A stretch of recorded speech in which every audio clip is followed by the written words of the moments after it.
I don't think it's a political game. Really? But the thing is that people read into that in different ways, right? Yeah, that's a tough, what do you mean by political? That doesn't mean anything, right? The question, is this a political game, doesn't actually mean anything, because it's what does the word political mean to you? Do we touch topics that bear a resemblance to the geopolitics of the world we live in today? Hell yeah, because this is that is the subject matter of modern warfare. Are we telling a story that has anything to do with the specific governments of any countries that we are portraying? No, right?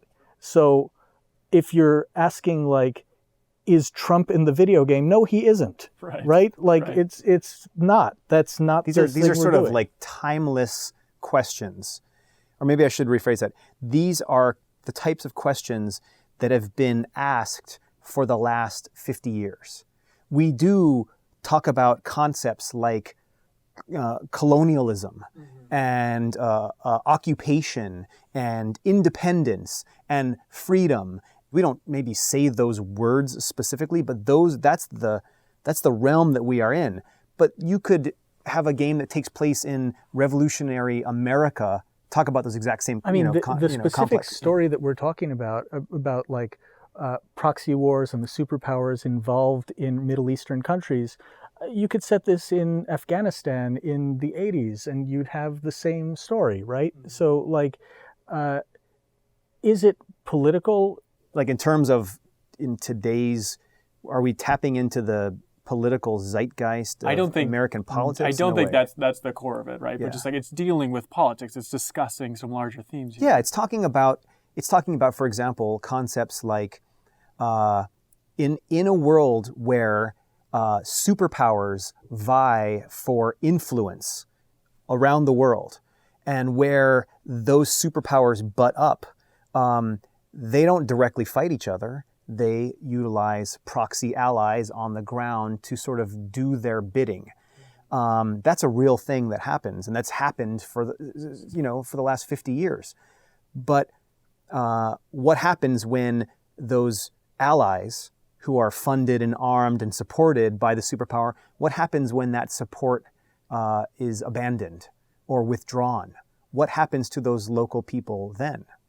And again, that's a question that you could have asked about Vietnam, or you could have asked about the war in Afghanistan, or you could have asked about colonial India if you wanted to. Those are some concepts that have been around for a long time. So we want to delve into those questions and say, and again, in a world where nobody is purely good and nobody is purely evil, in that big meaty gray area in between, the conflicts that arise out of people wanting to get their way and wanting to achieve what they consider victory, and the conflicts that kind of result from that.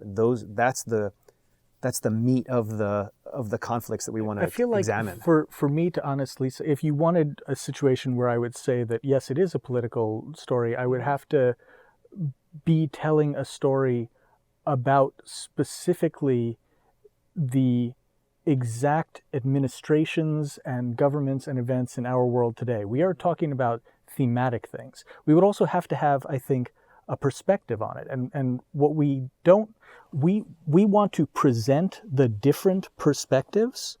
We don't want to say that one of them is correct. Because what we want you to do is we want you to understand this is how these people feel. This is why they fight. This is the outcome of it. This is how these people feel. This is how these people feel. And what we want you to come away with at the end is an understanding of why all these different groups fight, or groups like them, and to have empathy for, I think, all of them and what puts them in this situation that they then have to engage in war.